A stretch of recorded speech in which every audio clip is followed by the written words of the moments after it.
let's start. Mungkin kita coba bisa mulai masuk ke sosialisasi nih Ustaz. Ini yang pertama yang paling menarik Ustaz, terkait dengan hukum denda membayar sekolah. Apabila terjadi keterlambatan pembayaran, ada hukuman pelanggaran atau hukuman pelanggaran, apakah boleh ada denda Ustaz dalam pembayaran sekolah? Dikit gini Mbak, di berbagai sekolah Islam ada aturan santri tidak boleh bawa HP. Itu baik. Yang bawa HP ketahuan HP-nya disita dan tidak dikembalikan. Ada lagi anak yang keluar dari komplek pesantren dihukum denda membayar sekian rupiah. Kalau keluar dari komplek tanpa izin ada denda sekian rupiah.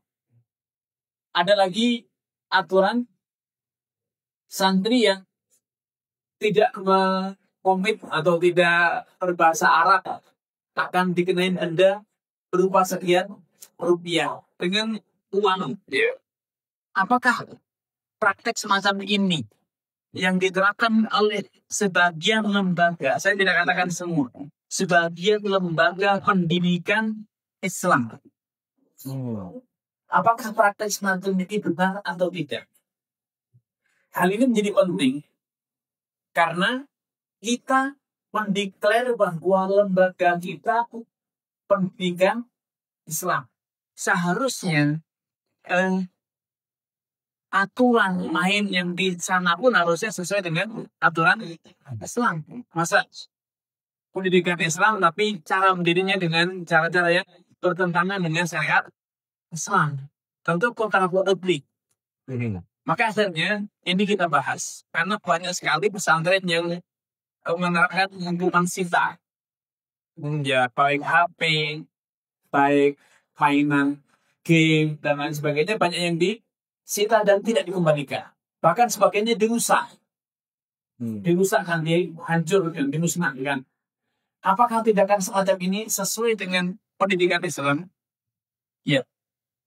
Di masyarakat berkembang, di kalangan praktisi pendidikan menganggap bahwa ada dua alasan yang menjadikan mereka melakukan kebijakan tersebut, mengambil, menyita, atau bahkan merusak.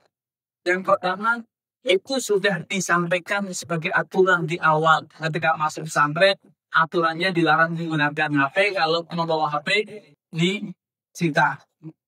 Ya, itu pertama, alasan paling banyak yang dikatakan oleh para pengelola pendidikan. Yang kedua, itu adalah bentuk hukuman. Itu adalah bentuk hukuman. Dan dalam Islam, boleh bagi pemerintah Muslim untuk menghukum pelanggar dengan memberikan denda. Misalnya orang yang tidak mau zakat. Dalam Islam, orang yang tidak membayar zakat oleh pemerintah akan dipungut dengan maksa. Zakat tersebut, kalau zakatnya misalnya 10 juta, maka akan dipungut dengan paksa 10 juta. Dan pemerintah juga masih punya kewenangan menyita separuh kekayaannya. Ada hukuman bersifat denda materi. Ini dua alasan utama yang seringkali menjadi alasan lembaga pendidikan untuk menerapkan hukuman denda ataupun menyita. Nah, setelah materi disiapkan oleh Ustaz Irwan di Abdullah, kita diskusikan bahwa dari diskusi muncul kesalahan pendekatan. Jadi duduk masalahnya sudah salah karena analisa bahwa pemerintah boleh menerapkan hukum sita, mengambil sebagian harta. Ini kan berlaku bagi penguasa atau pemerintah. Ya. Yang diistilahkan dengan untuk peradilan.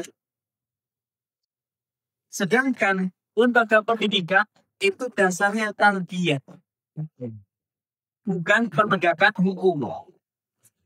Bukan penegakan hukum, tetapi edukasi, pembiasaan, memahamkan, meyakinkan dan memberikan keteladanan. Itulah harusnya pendekatan lembaga pendidikan seperti itu. Pendekatannya bukan hukuman. Kasus yang sama ketika ada hukuman fisik. Sekolah melakukan hukuman fisik. Berdalil dengan apa? Suami boleh menghukum istri dengan cara dipukul.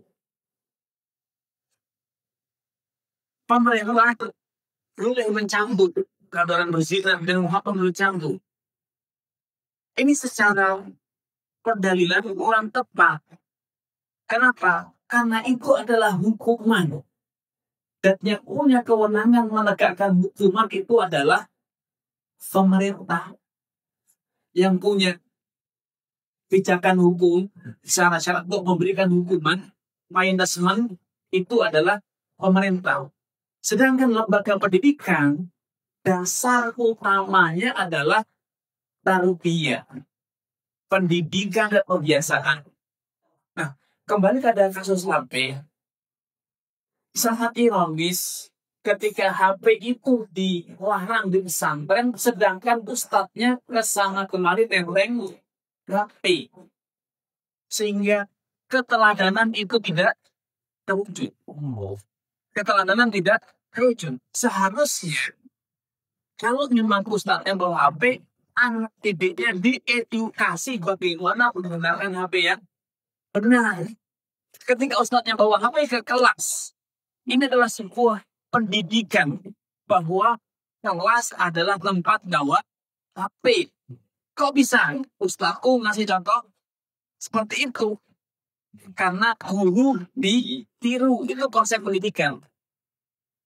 Sehingga harusnya lembaga pendidikan yang tidak membolehkan bawa HP, ya ustadznya jangan bawa HP ke kelas,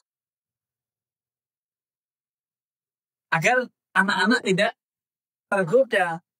Ini adalah keteladanan. Kalau nanti saya jadi ustadz, berarti saya bebas bawa HP ke kelas. Itu ujungnya kan seperti itu. Seharusnya solusi yang paling benar adalah diedukasi, karena HP itu bukan barang haram. Memang HP menyibukkan, HP melalaikan. Makalah edukasi itu yang perlu.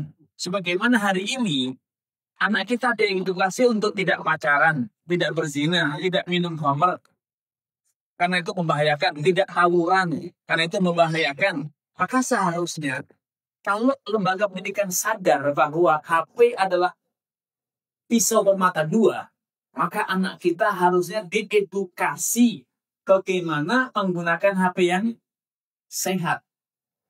Seperti kalau di pinggir pesantren ada sungai, ada rawa, di pesantren ada kolam renang, agar anaknya tidak tenggelam, apa yang harus dilakukan? Diedukasi berenang. Ada pendampingan, ada pengawasan.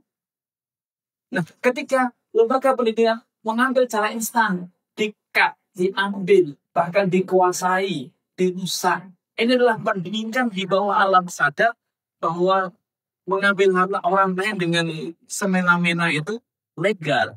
Itu satu bagian dari ajaran Islam. Ini tidak benar. Makanya dari diskusi itu kemudian kita memberikan fatwa tidak boleh lembaga pendidikan menerapkan hukuman dengan menyita, mengambil, merusakkan hartanya santri. Kalaupun di awal ada kesepakatan bahwa kalau bawa HP-nya disita, dirusakkan, itu adalah syarat yang batil.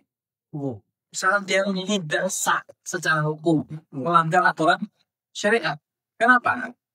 Karena secara de facto HP ketika disita rela tidak.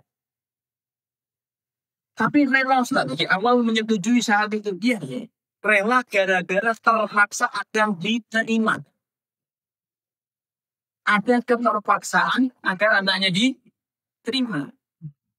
Padahal seharusnya sedari awal spirit yang dibangun adalah spirit edukasi, pendidikan, keteladanan, menumbuhkan kesadaran, bukan memberikan keteladanan yang buruk, merusak haram orang, mengambil barang orang dengan paksa dan seterusnya. Sehingga kesimpulannya Dewan Fatwa memfatwakan haram hukumnya tidak boleh lembaga pendidikan menyita. Kalau sekedar penahan, diambil ditahan agar tidak disalahgunakan, digunakan tidak pada waktunya, tidak pada tempatnya. Nanti kalau sudah selesai dikembalikan di akhir semester, perpulangan dikembalikan, atau orang tuanya dipanggil, Pak, Bapak bawa HP karena ini mengganggu, kami kembalikan, maka itu tidak masalah karena tidak mengambil, hanya menyingkirkan yang mengganggu pendidikan. Itu Allah. Baik, Ustaz. Masya Allah, ini juga suatu hal yang baru, Ustaz. Karena kita berpikiran bahwa apabila sudah disepakati di awal, disetujui, Ya, akhirnya memang itu alasan banyak lembaga kita udah bersepakat. Ya. Tapi harus diingat, kita tidak boleh bersepakat atas perbuatan yang salah. Mengambil harta orang tanpa izin itu sesuatu yang tidak dibenarkan dalam syariat. Karena HP itu misalnya contoh, itu milik siapa? Milik bapaknya atau milik anaknya? Milik bapaknya. Apakah bapaknya rela ketika diambil? Tidak tahu. Ada yang rela, ada yang tidak. Ya. Apalagi keberadaan HP itu sebetulnya berguna.